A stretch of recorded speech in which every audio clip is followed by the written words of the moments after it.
నమస్తే. ప్రస్తుతం మన స్టూడియోలో ప్రముఖ ఆధ్యాత్మికవేత్త దైవాజ్ఞ బ్రహ్మశ్రీ వీరాపురం సుబ్రహ్మణ్య స్వామి గారు మనతో ఉన్నారు. సో గురుగారితో మాట్లాడేద్దాం. నమస్కారం గురుగారు. శుభాశీస్సులు అండి. గురుగారు, సెప్టెంబర్ మాసం విశేషంగా మిథున రాశి వారికి ఈ మాసం ఎలా కలిసి రాబోతుంది? చంద్రగ్రహణం కూడా ఉంది. దీని తాలూకు ఇంపాక్ట్ ఎంతవరకు ఉంటుంది? ఓవరాల్గా ఎలాంటి జాగ్రత్తలు తీసుకోవాలి? మిథున రాశి వారికి ఈ భాద్రపద మాసం సెప్టెంబర్ నెలలో అన్ని విధాలా కూడా కలిసి వచ్చే అంశాలే అధికంగా ఉన్నాయి.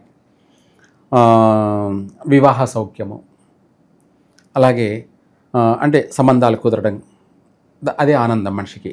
ఇంకేముంది, అంతకంటే మించిన ఆనందం ఏముంది? అదొకటి. ఇదే కాకుండా వీళ్లకు ఉద్యోగ ప్రయత్నాలు చేసే వాళ్ళకి ఉద్యోగం వచ్చే అవకాశం కూడా ఉంది. కొత్తగా ప్రయత్నాలు చేసే జాబ్ గురించి ప్రయత్నం చేసే వాళ్ళకి ఉద్యోగం కూడా వచ్చే అవకాశం ఉంది. అది కూడా ఆనందాన్ని కలగచేసే విషయమే. అది ముఖ్యం కదా. మనిషి అన్నాక ఏదో ఒక పని చేయాలి, ఖాళీగా ఉండకూడదు. కష్టే పని. ప్రతి మనిషి కూడా టైం వేస్ట్ చేయకూడదు. ఏదో ఒక పని చేస్తూ, అంటే ఏదో ఒక కష్టం చేస్తూ తన జీవితాన్ని తను ముందు లాస్ లేకుండా తను పని చేసుకుంటూ తను నమ్ముకున్నటువంటి తల్లిదండ్రులని కానీ భార్య పిల్లల్ని కానీ అందరినీ పోషించుకోవాలి. కాబట్టి దానికి సంబంధించి ప్రయత్నం చేస్తే ఉద్యోగం కూడా వచ్చే అవకాశం ఉంది. ఇవే కాకుండా వ్యాపార ప్రయత్నాలు చేస్తే చకచక వ్యాపారం అనుకున్న వ్యాపారాన్ని వాళ్ళు స్టార్ట్ చేయగలుగుతారు. అందులో లాభసాటిగా కూడా సాగుతుంది. వ్యాపార లాభసాటిగా సాగిపోతుంది. ఇవే కాకుండా సంతాన విషయంలో కూడా వీళ్లకు చక్కగా శుభవార్తలు వింటారు. చక్కని సంతాన ప్రాప్తి కూడా కలుగుతుంది. అధికంగా కూడా వీళ్ళకి మిథున రాశి వాళ్ళకి ఇటు సంతానం విషయంలో స్త్రీ సంతానం ఉంది, అటు పురుష సంతానము ఉన్నాయి, రెండు ఉన్నాయి. సరే, ఎవరైతేనేముంది, సంతానం కలిగారా లేదా ముఖ్యమన్నమాట. ఆ విషయంలోనూ చాలా బాగుంది. విద్యార్థులకు కూడా బాగానే ఉంది. వ్యాపారవేత్తలకు కూడా చాలా బాగుంది. రియల్ ఎస్టేట్ వ్యాపారం చేసుకునే వాళ్ళకి కూడా బాగానే ఉంది.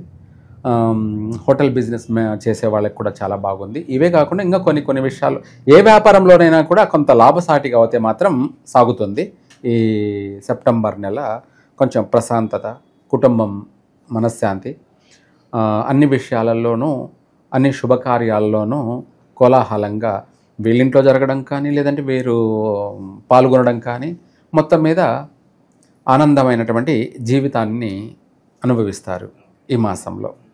అయితే ఇవన్నీ పక్కన పెట్టేస్తే గ్రహణం అనుకున్నాం కదా. గ్రహణ దోషం యొక్క ప్రభావం అనేది ఈ మిథున రాశి వారి పైన ఉంది. ఏమిటి ఆ యొక్క మిథున రాశి వారికి ఈ గ్రహణ యొక్క దోష ప్రభావం అంటే, కొంతవరకు చింతన, మనోవేద, ఏదో మనిషిని అన్నీ ఉన్న అల్లునోట్ల శని అంటారు కదా.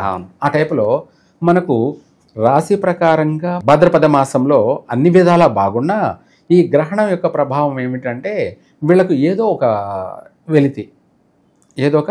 వెలితి అంటే ఆటంకాలు, అవరోధాలు కలిగే అవకాశం కూడా ఉంది. ఎందుకంటే ఈ నెలలో గ్రహణం యొక్క ప్రభావం అనేది ఎఫెక్ట్గా ఎన్ని రోజులు ఉంటుందంటారు ఈ ప్రభావం వీళ్ళకి? గ్రహణం ప్రభావం అనేది వాస్తవంగా చెప్పాలంటే సంవత్సరాంతం ఉండదు, కానీ అధికంగా ఆ మాసం అయితే ఉండే అవకాశం ఉంటుంది గ్రహణం యొక్క ప్రభావం. అంతేకాని సంవత్సరాంతం ఏమి ఉండదు. ఎక్కువగా ఎఫెక్ట్ ఉండేది ఆ మాసంలోనే ఉంటుంది. అందుకనేసి సరే, గ్రహణం జరిగేదాన్ని మనం ఆపలేము. దాని నుంచి తప్పించుకు తిరుగువాడు ధన్యుడు సుమి. ఇదే మనకు మార్గం. ఈ గ్రహణ దోష యొక్క ప్రభావం మనకు ఎటువంటి నష్టాన్ని కలగచేయకుండా, అంటే మానసిక పరంగా కావచ్చు, ఆరోగ్యపరంగా కావచ్చు, ఆర్థిక పరంగా కావచ్చు, ఏ విధంగానూ మనకు నష్టం కలగచేయకుండా దాని నుంచి మనం బయటపడాలి. ఇది ఇంపార్టెంట్ అయిన విషయం. ఆ గ్రహణానికి సంబంధించి మరుసటి రోజు గ్రహణం సోమవారం రోజు ఈ యొక్క మిథున రాశి వాళ్ళు వీలైనంత వరకు రాగి పాత్ర కావచ్చు, రాగి ఏదైనా కావచ్చు, స్తోమత ఉంటే ఒక పాత్రలో నెయ్యి వేసి, ఆవు నెయ్యి వేసి, ఇటు రాగి అటు నెయ్యి కలిపి దానం చేయాలి. అది కూడా రాహుకాల సమయంలోనే.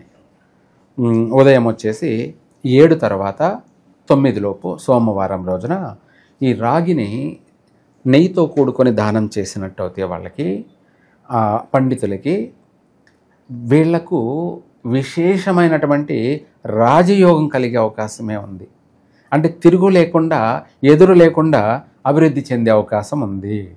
ఆర్థికపరమైనటువంటి అభివృద్ధే కాదు, అందరూ కూడా వీళ్ళకు సపోర్టు, అందరూ కూడా ప్రతి విషయంలో కూడా. వీటితో పాటు భూ వివాద సమస్యలున్నా, ఎటువంటి కేసులు పెండింగులున్నా ఇవన్నీ కూడా ఇమ్మీడియట్లీ అన్నట్టుగా తొందరలోనే కొట్టేయడం జరుగుతుంది. పోలీస్ స్టేషన్లో కూడా తిరుగుతూ ఉంటారు కొంతమంది. ఇటువంటివన్నీ కూడా, ఇవన్నీ కూడా క్లియర్ అయిపోయే అవకాశమే ఉంది 100%. వీటితో పాటు భార్యాభర్తల మధ్య మనస్పర్ధలతో ఉండి ఎడబాటు ఉండే వాళ్ళు కూడా మళ్ళీ కలుసుకునే అవకాశం ఉంది, అవకాశం ఉంది.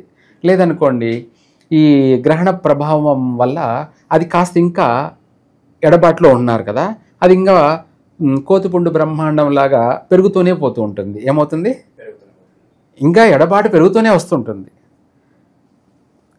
వీళ్ళిద్దరి మధ్య అండర్స్టాండింగ్ కుదరక, అర్థం చేసుకోలేక అది కాస్త విడిపోయేదానికి దారులు తీసే అవకాశం ఉందన్నమాట. అందుకనేసి ఈ గ్రహణానికి సంబంధించి ఆ రాగి పాత్రలో నెయ్యి వేసి, అది ఎంతైనా వేయచ్చులేండి. అంటే మనం 1.25 కిలో అన్నామంటే అంత దానం చేయాలన్నా, రోజు చేసినా దానమే కదా అనే కామెంట్లుగా ఉంటాయన్నమాట. అందుకనేసి కొంచెం చేసినా నిజమే, లేదు లెక్కల ప్రకారం అంటే 1.25 కిలో, 1.25 కిలో పట్టేటప్పటికి పాత్ర పెద్దదైపోతుంది. ఏమవుతుంది, పెద్దదైపోతుంది. అందుకనేసి ఎవరెవరు స్తోమతని బట్టి వాళ్ళు చేసామా లేదా దానం. రాగి పాత్రలో నెయ్యి పోసి దానం చేసినట్టు అయితే వీళ్లకు ఆర్థికపరమైనటువంటి యోగం కలుగుతుంది. శత్రు నాశనం కాకపోయినా మిత్రులు అవుతారు. ఏమిటి, మిత్రులు అవుతారు. అదే భార్య కూడా, శత్రువు అనుకున్న భార్య కూడా మళ్ళీ ఇక అయిపోయింది, విడాకులు తీసుకుందాము అనుకున్న స్టేజ్ నుంచి కూడా, అవును, మళ్ళీ కలుసుకునే అవకాశం ఉంది. కలుసుకొని సుఖంగా సౌఖ్యంగా ఉంటారు, బాగుంటుంది కూడా, కలిసే వస్తుంది. మిగతా విషయాల్లో చూసుకుంటే వాస్తు ప్రకారంగా ఈ మిథున రాశి వాళ్ళకి ఉత్తరముఖంగా ప్రయాణం అంటే ప్రతిరోజు ప్రతినిత్యం కూడా ఉత్తరముఖంగా ఉత్తర దిశగా వెళ్ళినట్టు అయితే పోయిన పని సక్సెస్ అవుతుంది. జాబ్ కోసం రీసెర్చ్ చేసే వాళ్ళు ఉత్తరముఖంగా వెళ్ళాలి. లేదు పెళ్లి సంబంధాలకు సంబంధించి తొలిసారిగా చూడాలనుకున్న వాళ్ళు ఉత్తర సంబంధాలని మనం వెళ్ళినట్టు అయితే వెంటనే కూడా మనకు కుదిరే అవకాశాలే ఉన్నాయి. ఇటు జాబ్ అయినా ఖాయమయ్యే అవకాశం ఉంది, అటు పెళ్లి సంబంధాలైనా కూడా మళ్ళీ అన్నట్టుగా వెంటనే తొందరగా కుదిరే అవకాశం ఉంది. ప్రతిరోజు ప్రతినిత్యం కూడా వీళ్ళు ఉత్తర దిశగా బయలుదేరి వెళ్తే సర్వకార్య సిద్ధిరస్తు.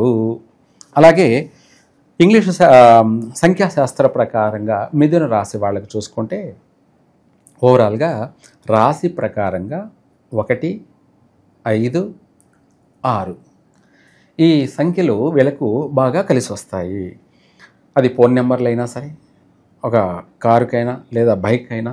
ఇప్పుడు మొత్తం మనం ప్రతి ఒక్కరు ఫోన్ లేకుండా జీవించే వాళ్ళంటూ లేనే లేరు. లేదు అదే కాదు, వాహనం లేకుండా ఈ రోజుల్లో ఏ మనిషి కూడా లేడు. ఒకప్పుడు కొన్ని కోట్ల సంవత్సరాల కిందంటే వాహనం అంటే పరమేశ్వరుడికి నందీశ్వరుడు, అలాగే మహావిష్ణువుకి గరుడు, ఇలా చెప్పుకుంటూ పోతుంటే ప్రతి ఒక్కరికి వాహనం. ఇప్పుడు ప్రతి ఒక్కరికి వాహనం, అప్పుడు రేర్ అన్నమాట. అలా మనం వాడే వాహనం కూడా మనకు కలిసి రావాలంటే దానిపైన ఉన్నటువంటి నెంబర్లు కూడా మనం కాస్త చూసుకోవాలి. అన్నీ కూడా ప్రతిదీ కూడా పాటించినప్పుడే మనకు దానివల్ల విశేషంగా కలిసి వస్తుంది. విశేషంగా 100%. కొంతమంది నేను ఈ కారు కొన్న తర్వాత నాకు బాగా కలిసి వచ్చింది అని కూడా చెప్పుకుంటారు. వాహనం అంటే మామూలు విషయం కాదు. అలాగే ఈ వాహనం కొన్న తర్వాత అంతా మొత్తం లాస్ అయిపోయాను, నష్టపోయాను అని కూడా చెప్పుకుంటుంటారు. దానికి అనేక కారణాలు. దానికి ఏదైతేనేముంది, నష్టమేగా. అందుకనేసి ఆ నష్టపోకూడదు అన్నదానికే మనం ఇచ్చే సలహా. బాగుండండి, బాగుపడండి అన్నది మాత్రమే మెయిన్ ఉద్దేశం. సో ఓవరాల్గా సెప్టెంబర్లో ఈ రాశి వాళ్ళందరికీ కూడా ఏ విధంగా ఉంటుంది, ఎలాంటి జాగ్రత్తలు తీసుకోవాలి, చాలా బాగా వివరించారు. ధన్యవాదాలు గురుగారు. సర్వే జన సుఖినో భవంతు.